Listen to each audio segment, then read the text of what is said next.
I would like to know your thoughts on offshore oil drilling in the Atlantic. I believe that we have no business starting up drilling again offshore North Carolina. I'm particularly concerned about the treacherous Outer Banks, as treacherous as it gets anywhere in the country, but really nationwide. No business starting that up again until we can ensure ourselves of the safety of doing that and doing it in a responsible way.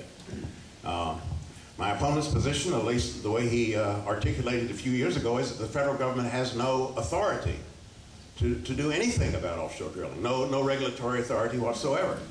I don't think that's true. I think the federal government has a solemn responsibility here, and there's a lot of evidence that that responsibility has not been executed in the way that it should be. So both at the state level and the federal level, there's a lot of due diligence called for here.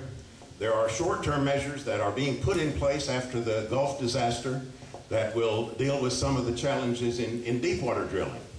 But I don't want to see us starting this drilling enterprise again until we have a lot more assurances than we do right now that this can be done safely. Dr. Lawson, 9 seconds. So my opponent's apparent respect for federal regulation of offshore drilling conveniently neglects the fact that he voted for the 1990 Oil Spill Prevention Act, which set the liability cap of $75 million for an oil company that wants to do risky offshore drilling. That's not the kind of regulation that serves the American people. That's serving the oil companies.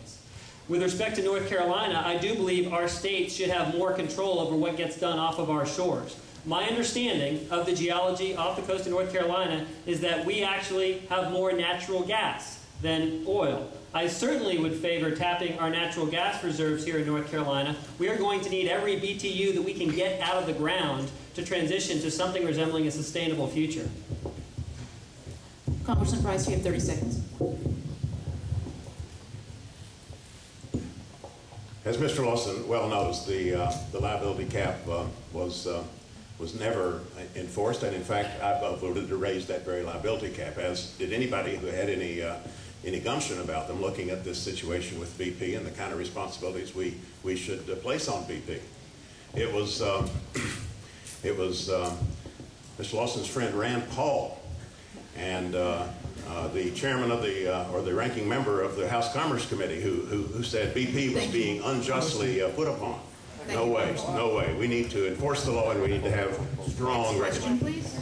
In view of the recent Supreme Court decision to treat corporations like a person, and the flood of campaign ads paid with money that doesn't come from individuals and doesn't disclose where it comes from, would you be in favor of a law to get requirements for clarifying the groups of donors for such ads and from where the money comes? I do not like the dominance of third-party groups in our political process. I think transparency is important, but what I would prefer is that campaigns are being funded by contributions without the limits and the paperwork that prevent challengers from taking on incumbents with full disclosure.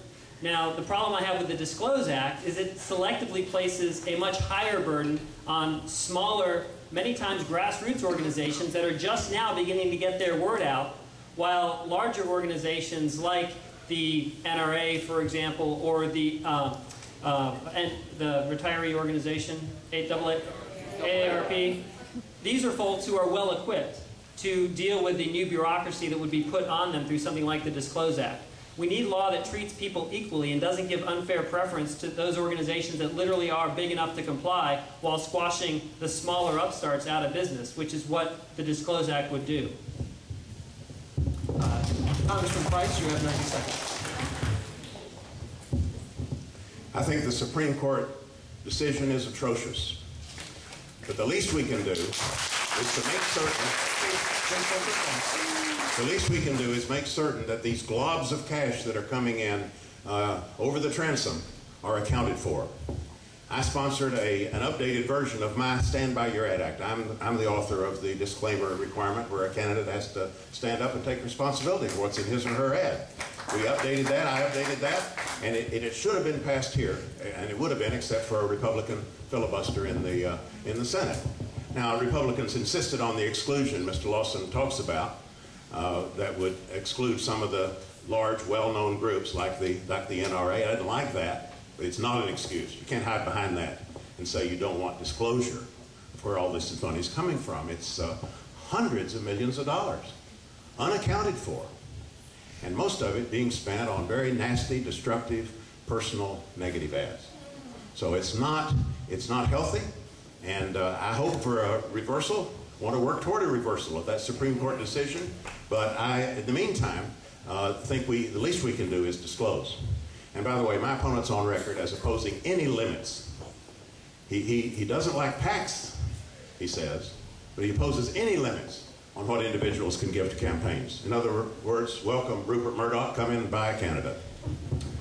Thank you, Congressman Price. Dr. Lawson, you have 30 seconds. It's very clear that the system is already dominated by special interests, correct? And the rules that are put in place, they're really there for incumbent protection. It doesn't matter to me, and I think we need to start giving the American people a lot more credit. We are so used to being lied to by our government on a daily basis. We understand that most of the stuff that's pumped at us through the television is not true. We need to start doing our homework and taking responsibility and understanding what's true and what's not true. Just simply pretending like we can regulate speech and truth will follow, I think, is a ridiculous and preposterous assumption. Thank you.